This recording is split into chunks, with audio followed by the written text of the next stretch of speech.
Hi, welcome to Session 3, Part 1.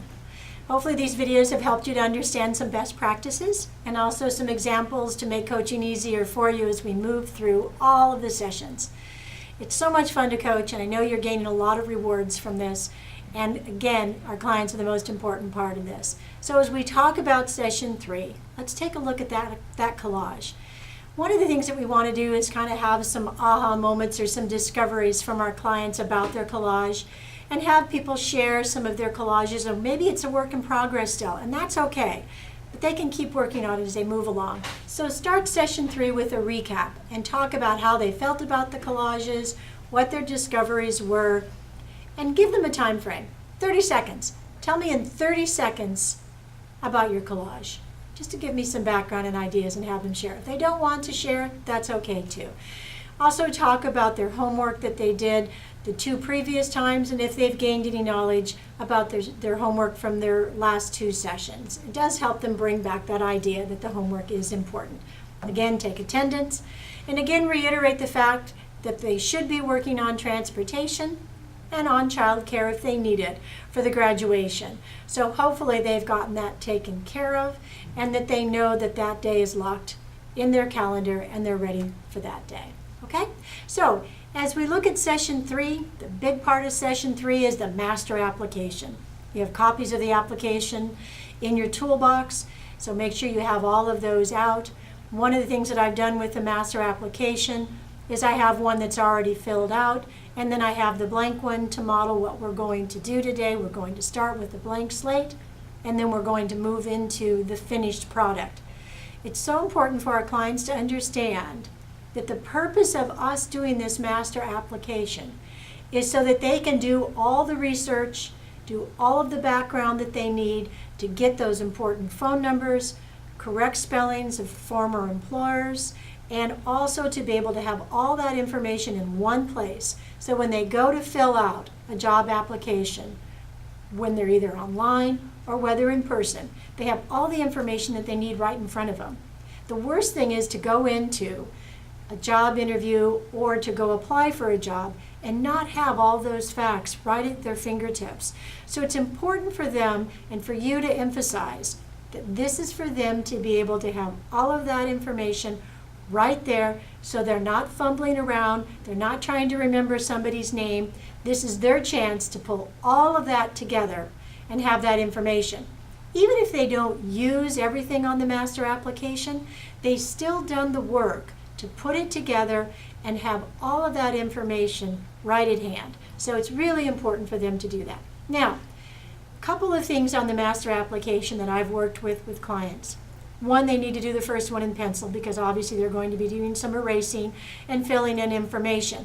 Encourage them to go back tonight to their program or wherever they're living and really fill in all those missing pieces. Send an email to someone, call someone else, get the right phone numbers.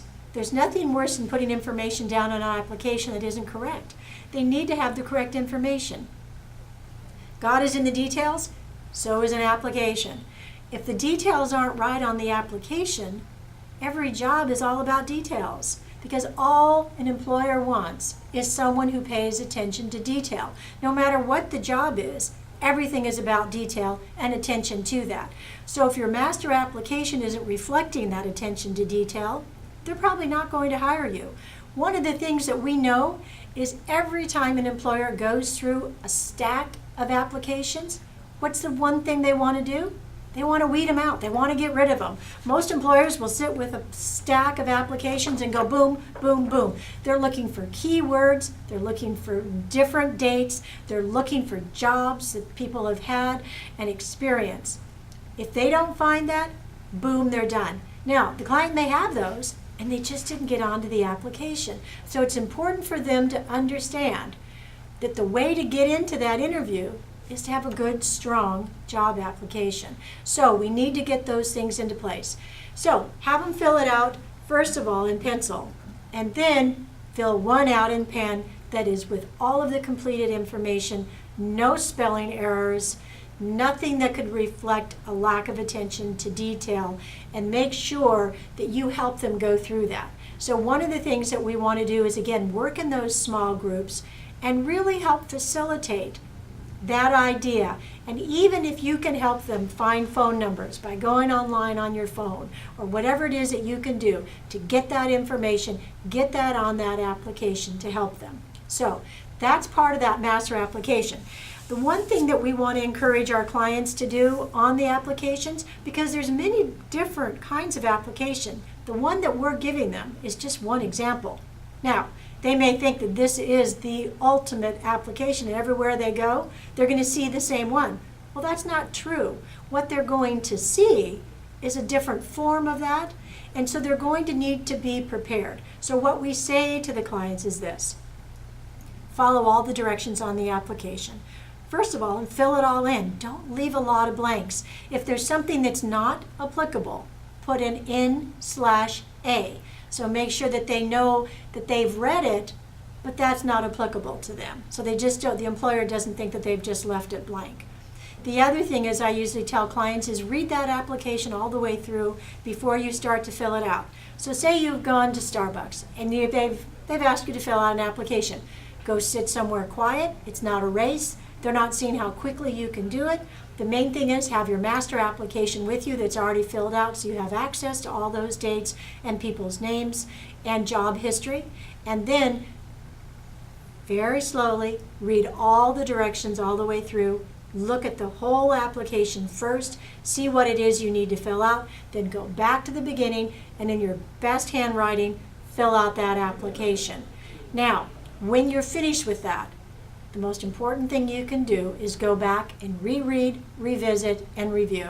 So you're going to go back and reread and make sure that you filled everything out correctly. You're going to review that there's no spelling errors and that everything looks neat, and then just revisit it again to make sure before you hand it back to that person. Because once you hand it in, it's like dropping a letter in the mailbox. You can't get it back. So make sure that they understand this is an important reflection of who they are. That application is the first thing employer is going to look at before they even come in for that interview. And the goal is to get to that interview, because then you can wow them with your great skills and experience. So make sure you read it all the way through. Bring a completed app with you. Carry a pen. Always have a pen with you. Never go anywhere without a pen, preferably black or blue.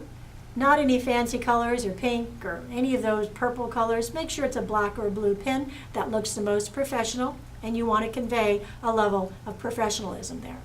So the other thing, make sure you sign it. We've had a lot of people go through and they don't sign it. Make sure before you sign it, though, that you've read everything that says there, because there may be some things. They may want to ask for a background check, and you want to say that's okay. But make sure that you're reading that and completing every part of that detail so you look and it shows that you've paid attention to that. Don't do any cross-offs. Not a good thing. So, okay. Now, the other thing that we want to talk about with the application, and this is becoming much more common, and most of our clients have probably already experienced this, and that is the online application. Wow. I would suggest to every single coach that you go through and try to fill out an online application so that you can have an understanding of what it's like for our clients. These can be long, they can be tedious, they can be overwhelming, and they can be highly repetitive. The employers obviously are trying to weed people out. They want you to know if you'll take the time to fill out all of that online information. So one of the things that I've suggested to clients is this. Look through the online application. First of all, make sure it's a job you really want. Just don't go surfing. Just don't fill out a whole bunch, because you'll get burned out. And then when it does come to the job that you do want to apply for online, you may not have the energy to want to really sit down and fill it all out. So the online application is important. I would tell them to do a couple just to get experience doing it for jobs maybe they don't want, but just to get the idea of what the online application means. Also, in those online applications, you can stop and take a break. So I really encourage that. Tell them to do part of it, take a break, go walk around the block, go take a break outside, do whatever they need to do, and then come back and keep going. Or save it for another time, maybe later on in the afternoon or the next day even, because so many of them are so long and really tedious. So the online application is probably the one that most of them will encounter. The days of a master application are really, paper ones are kind of old school, if you will. There's still a lot of places that take that, but most places will say, go on our website, fill out the online application. Now that said, they still need their master application filled out because they still need access to all that important and valuable information that's on the master app, okay? So with that online, really make sure that they understand that. Now, there's a couple of questions on the applications, and let's talk a little bit about those. One, most of the applications will have something that says reason for leaving previous jobs, or there may be gaps in your job history. So you need to deal with that, and the clients need to understand that they can't just leave that blank. So reason for leaving could be termination. They can put that down there, and they can certainly explain that in the job interview. It could be also that they were laid off, the position was eliminated, all sorts of things. The main thing on this application is once you sign it, you are signing the fact that everything on there is true. You must reinforce to the clients that every time they fill out a job application, they have got to be truthful. They cannot lie. I had a client that I was working with in one of the sessions a couple of years ago. She was so excited she'd gotten a job at Albertsons as a bagger. She did such a great job, they moved her up to cashier training. In the meantime, they did the background check. When they did the background check, they realized she had lied on the application and that she had a felony. What'd they do? They fired her. She loved that job. It was a great stepping stone for her. She liked the people she worked with. But you can understand from an employer's perspective and point of view, she lied on the application. What else is she going to lie about? So right there, her trustworthiness was gone, and you can't get that back. So make sure, again, you reinforce to the clients that they must be honest and truthful on this application. So in talking about that with the felonies, they have to acknowledge that they have a felony. So if the application asks, and they'll ask in different ways. So again, that's part of that idea of making sure they read through the application first, and all applications will be different. Just because, again, the one that we're giving them is one idea. It's only one example. So make sure they read everything through. It is important that they always be honest about it and mark yes if it says, have they ever been convicted of a felony? So here are the things that we need to do on that. They can write in there, if it asks them what the felony was, they can write in there, we'll explain at interview. This is their opportunity to explain and give some feedback and information about what the felony was and what they're doing to change the future of their life. So make sure they say yes. Also, tell them not to go into details. It's not that important for them to go into details about that on the application. When you get to the aspect of the interview itself, we ask clients to go through these 3 steps. 1, thank you for asking. 2, to acknowledge that it was there, but to say in this respect, in the past I made some bad decisions. It did not live up to my potential. Since then, I have worked hard to learn how to make better choices.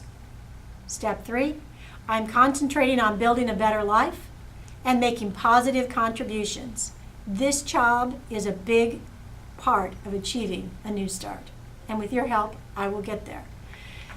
3 short answers.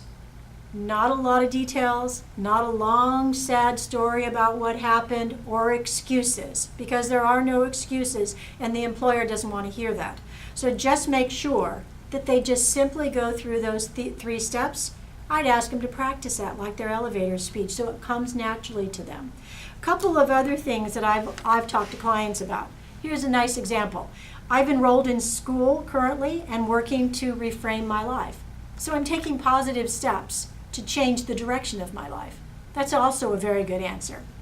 I'm looking forward. I intend to return to school and gain new skills to prepare me for an upcoming job. Again, a positive. Always stay within the positive, never within the negative. The other answer would be, if it's a phone interview, and we'll talk about those in a minute, but I'd be willing to talk about this in the next interview and give you more information.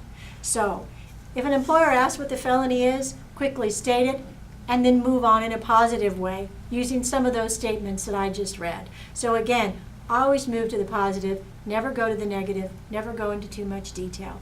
and acknowledge and accept that you had the felony, and then move on from there. So, big steps, 3 steps. Thank you for asking. It was this, and here's my future. So just have them focus on those 3 steps of the felony. Not all of your clients will have been convicted of a felony. So if this is only 2 or 3 clients, take them aside and go through this process with them. Don't go and do it in front of the whole class when it's not really relevant to the other clients. Just take those 3 aside and actually work through that with them in a small group setting, because not everyone needs to practice that, okay? It's a big question. A lot of our clients have a lot of that. We'll talk about background checks as well in the next session, and so you can have some information on that as well and some helpful hints on that background check. So let's move into small groups, talk about that master application, work in that small group with those clients that need that felony question answered, and practice, and then we'll take a break. Remember to set a timer for the break. One of the things by this session, a lot of times they may take a little bit longer, and you only have a certain amount of time to get everything you need to in. So make sure that they respect the time, your time, and the time that it takes to do each one of our sessions. So set a little timer, let them know that in 10 minutes they should be back when they hear that ding, and come back and be ready to go for session number 3, part 2. Thanks.